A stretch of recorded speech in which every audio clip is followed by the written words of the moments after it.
Okay, so I know it's a little ghetto, but if you look through that screen, you can see the meter there. Alright, now we're going to pan over here to the right. We'll take you over here and show you where the air conditioner is at. The air conditioner is actually quite a bit distance between the meter and the air conditioner, so this makes it a very likely candidate for a power saver.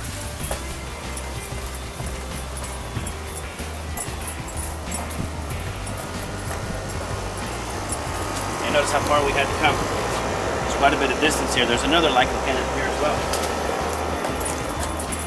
It's an irrigation pump. Now if they run their sprinklers quite a bit, which I can tell you they do, this would be a good candidate for a power saver also.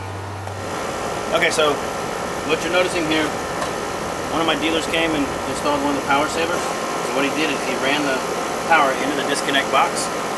You'll notice the line side is here. Okay, and this line side is here. Notice the wires coming up. The blue ones going up to the top.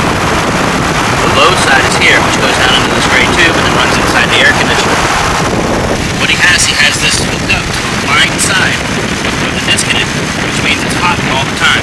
If you're right here at the air conditioner, I'm going to be bold and say it's kind of stupid.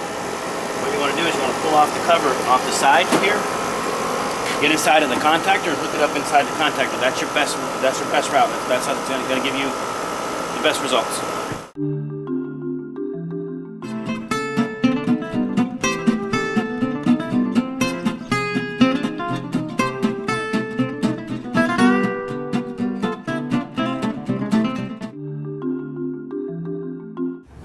Okay, so notice when the air conditioner starts up, there's what's called inrush current. It's going to start kind of high. Just give it a second, let it level out, get to where it's normally going to sit.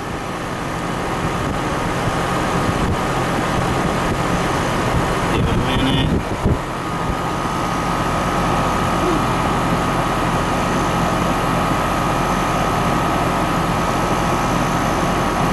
Looks like it's pretty stable between about 1405 and 1415.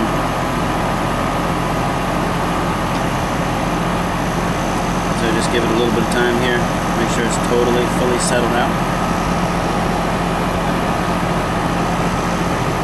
Okay, so you can't see what I'm doing on this side of the air conditioner, but I'm basically, right now I have the power saver disconnected. This is just the baseline. This is what you do first. You test to see what you have first with no correction at all.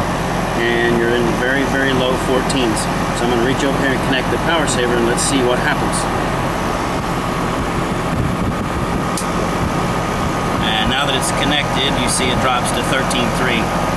It's almost 1 amp drop, plus or minus. Disconnect it, and back up it goes.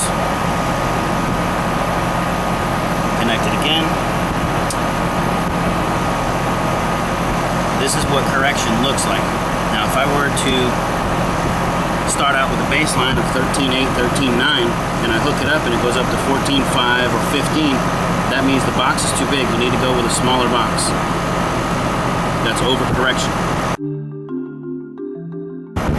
Okay, so I'm going to try each of the 3 boxes. This is 1200. And we go from 13.8 to 13.3. Take that off. Let's go with the 1100. And we're back at 13.8. Now it drops to 13.2. Take that back off.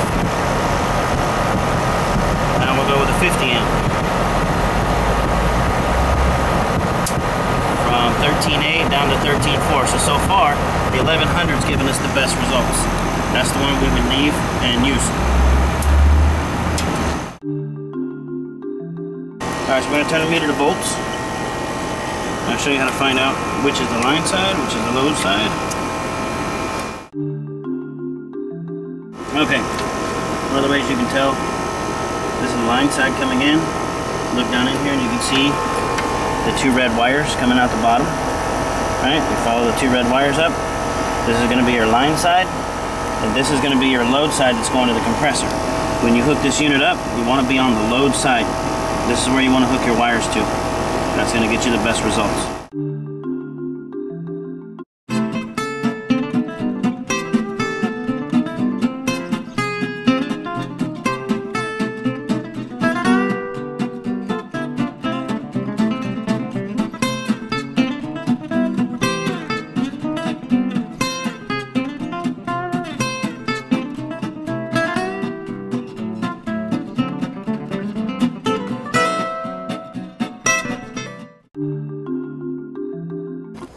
Okay, I'm going to show you now how to confirm which side is the line side, which side is the load side.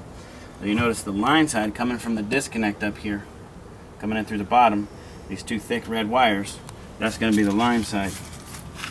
I'm going to hold the meter up here and show you what I'm talking about. So you check the voltage on both sides, and you've got 239 volts. But when you check the voltage up here on the top, millivolts, nothing. That's the side you want to be connected to, this side up here. So that when the compressor inside turns off, the power saver turns off. When the compressor turns on, power saver turns on. That's going to get you the best results.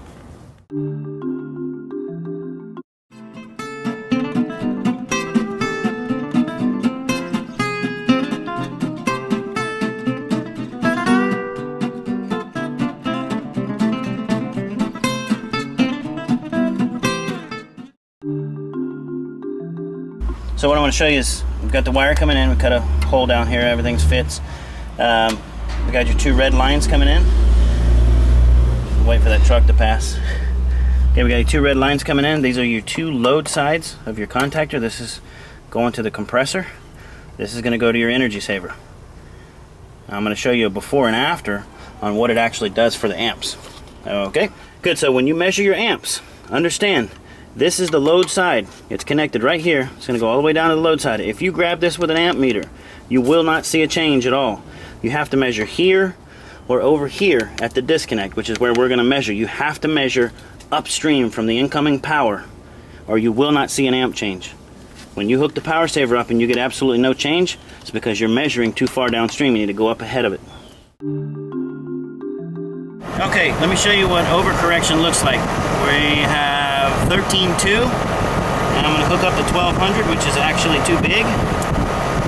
And notice it goes up to 14.2. That's overcorrection. It's too much. You got to use a smaller box.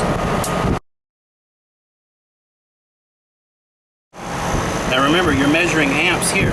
Amps will change here. Amps will change over at the meter. Watts will not change here. The watts will change over at the meter.